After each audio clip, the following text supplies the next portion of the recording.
Mineblock, the 2D Minecraft browser fan game. It was created in Flash, found itself on thousands of gaming sites, and gathered over 250 million plays. That's nuts. First released on July 27th, 2011, today marks its 10-year anniversary. So I would like to take you on a journey from the very first, super buggy version of the game all the way to the latest Friday update. Mineblock 1.0. Only 2 weeks after the project was first started, the game was uploaded to a simple website, and a video was posted introducing the game. It was inspired by a love for Minecraft, a growing interest in experimenting in the genre and taking it in new directions, and a particular void of Minecraft fan games in the Flash community. And also you get this happy guy. He was never actually given a name other than Old Mineblock Skin, at best. So for this video, I'll call him Lincoln. Lincoln would stay the main character of the game for 5 months, before being swapped out for the more well-known Frank. But at least for a while, much of the game's style would closer resemble Lincoln's design anyway, which is simple vector art and bright flat colors. The game was rough around the edges, and that was a major factor in how it was developed as quickly as it was. In fact, you can find a development log on the wiki of the first 30 days spent making the game, where fundamental features were added almost daily. On day 21, or July 13th, the fourth update of the game released, Mineblock 1.4.34. This is the earliest existing version of the game. At this point, I must have noticed it was gathering more attention than anything else I made. A handful of views a day on YouTube was certainly enough to encourage me, though I was just having fun making it regardless. A week later, on day 28, 1.6 released. Right after the previous update, I experimented with using Minecraft's textures in the game, instead of the old vector art. This was likely influenced by the other 2D Minecraft fan games at the time, which usually boasted the Minecraft textures too. This was short-lived, however, and the textures were reverted about a week later. 5 days later, released 1.7. By this point, not only did I have a daily changelog and an older minute-by-minute task log, I also had pages and pages of physical checklists with things I wanted to add and fix. I remember writing them at school and on the bus, crossing them off one by one as I developed the game. On the first page, you can see some strange ideas like strobe lights, lasers, meteors, and muck. And it's interesting to see stuff like beehives, fossils, and some other ideas that were on this list that eventually made it into Minecraft as well. Soon after, redstone was added, and we're only a month past the first release. Then the nether was added. Things are moving so fast, and the game's code structure is held together by duct tape. But it doesn't matter because progress is happening. I'm motivated, and people are actually interested in the game. My fan game was getting about 1 view an hour.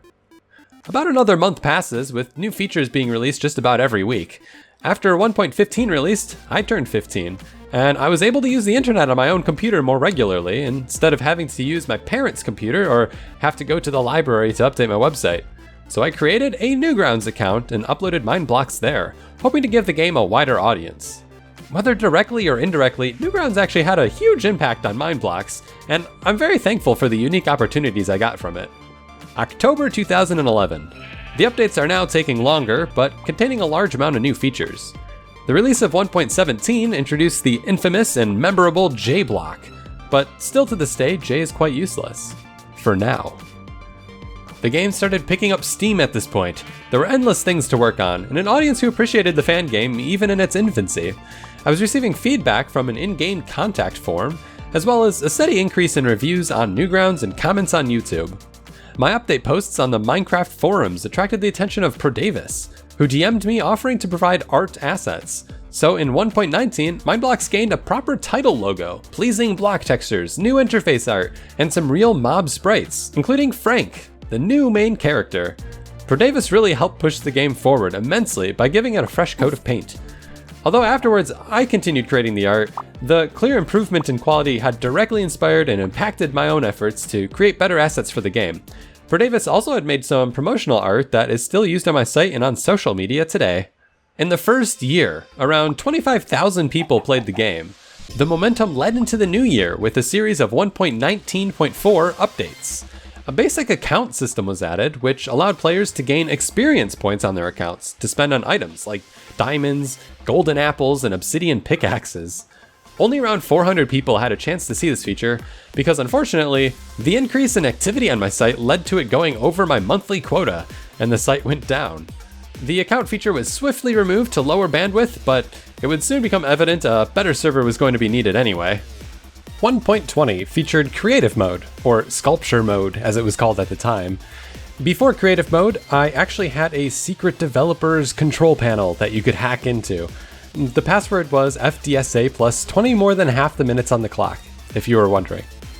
From here, I was able to test all of the mobs, give myself any item, including the obsidian pickaxe and the J-block, see the player's current position, set the time, spawn point, and weather, and quickly heal up.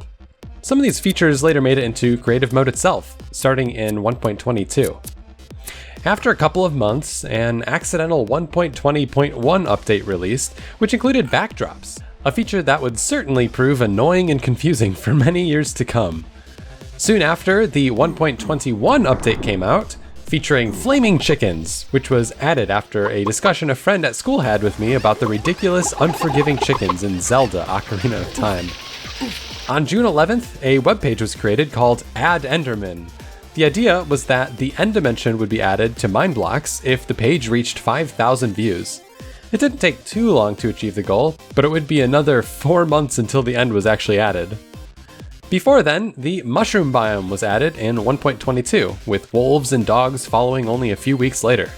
Finally, 1.23 released on Halloween that year. It was a very large update. It included the end dimension with the Ender Dragon boss fight. It also included skyholds, which are strongholds in the sky, because the structure was so large that it really wouldn't fit in the relatively small underground of Mineblocks. This very large update set the precedent of the size of Mineblocks updates to come. About half a year after 1.24, which included its own large set of new features and items, Mineblocks updates would become a bit of a whole ordeal, complete with dedicated update videos, with sometimes their own theme music, and big update changelog posts. That tradition starts with update 1.25. At this point, you might be actually recognizing the first version of Mineblocks you played soon. I mean, there's a good chance, for most of you, it was either 1.26.5 or 1.27, some of the most popular versions of Mineblocks in its history. Mineblocks 1.25 featured enchantments, stairs, and redstone improvements, catering to survivalists, builders, and experimenters alike. 2014 brought 1.26, which, among many other big things, introduced player skins, the first way players could actually officially create and share content within Mineblocks. Before the feature was officially added, IGP technically had the first custom skin, as he was provided a unique build of Mineblocks that featured player graphics that he drew. His skin is now Skin ID 8, but we all know it's the first other than Frank. A few smaller updates released, fixing lots of bugs, adding bamboo doors, falling sand, TNT physics, and even rainbow blocks, suggested by my friend Weaselzone. 1.26.5 brought commands into the game for the first time, which would set the stage for a powerful way to interact with the game. At this time, about 2 million people were playing every month, and the audience continued to grow. I finished with high school and was starting university, so the updating process was taking longer than usual. Well, on top of that, the game was being ported from ActionScript 2 to ActionScript 3 in order to speed up the game, open up new feature possibilities, and to upgrade it to a new standard. ActionScript was being removed from the Flash editor as far back as 2013. The port took about a year and a half, the longest time Mineblocks had without an update up until then. But Mineblocks was back with another large update, 1.27. Among the hundreds of changes and additions, this version allowed players to save and load world files, making it finally possible to share full creations. It also added the ability to spawn player skins as mobs in the world, which is probably still my favorite feature to this date. At this point, the game was way more popular than I had ever imagined, having 3 or 4 million plays per month. Still bogged down with classes and responsibilities, it took another year to release the next update, 1.28, the Potions update. It was released on my best friend's birthday, for which an Easter egg was added, the Ghost ID squid.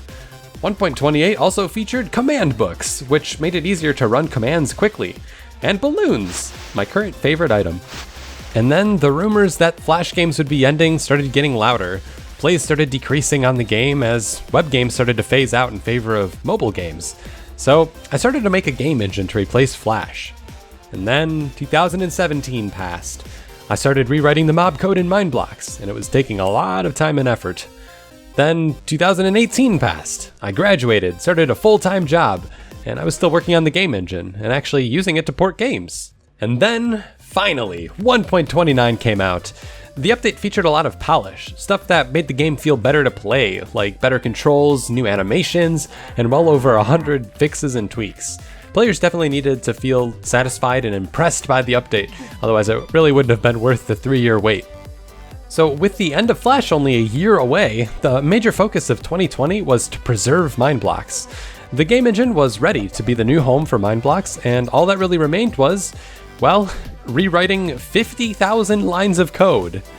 And so it began on February 2nd. Development of Mineblocks Beta, as it would be called, commenced. In the meantime, the final update of the Flash version of Mineblocks was also being developed. So, coinciding with the first demo of Mineblocks Beta, Mineblocks 1.30 was published on November 13th, with not much over a month to spare before Flash was gone. Mineblocks 1.30 featured a slew of new features, including hardcore mode and new spawn skin possibilities. The very next day, using the power of the Discord community, all of the most important bugs were fixed, and Mineblocks Classic was made final. Then, January 12th, 2021, Flash is gone. But the community kept playing the downloadable version while waiting for Mineblocks Beta to be finished. And every single Friday after it was first posted, Mineblocks Beta got a new update, bringing it closer and closer to where the original game once was, for 33 Fridays straight. And now it's at 87.1% complete and counting. And that's pretty much where we are today, June 27th, 2021, exactly 10 years since the original game was released. To go from a freshman at high school messing around with a little fan tribute of my favorite game, to a graduated game developer who somehow reached an audience of literally hundreds of millions of players. It's a really unique situation, and it's something that defines me. I mean, I learned a lot of what I know because of Mineblocks, and it's something that motivates me. Having an audience that is excited about what I do is inspiring. So thank you for coming along on this journey. Whether you were there from nearly the beginning, or you hopped on somewhere in between, I appreciate you watching this video and being here for my little celebration. By the way, if you want to go back in time to nearly any of the old versions I showed in this video, you actually can. Today, I released a tool that allows you to play 16 old versions of Mineblocks in your browser. Today, it runs in a Flash emulator called Ruffle. It is still buggy and slow, I warn you, but it allows you to visit the past versions without having to download anything. Like magic. And I also uploaded new EXE downloads for newer versions of Mineblocks, so you can play those again as well. Well, I don't know about you, but I'm gonna go celebrate 10 years of Mineblocks with some good chocolate milk and binge watching the old update videos. And a playlist is in the description if you want to do the same. So, that's it. Have a great one. See ya!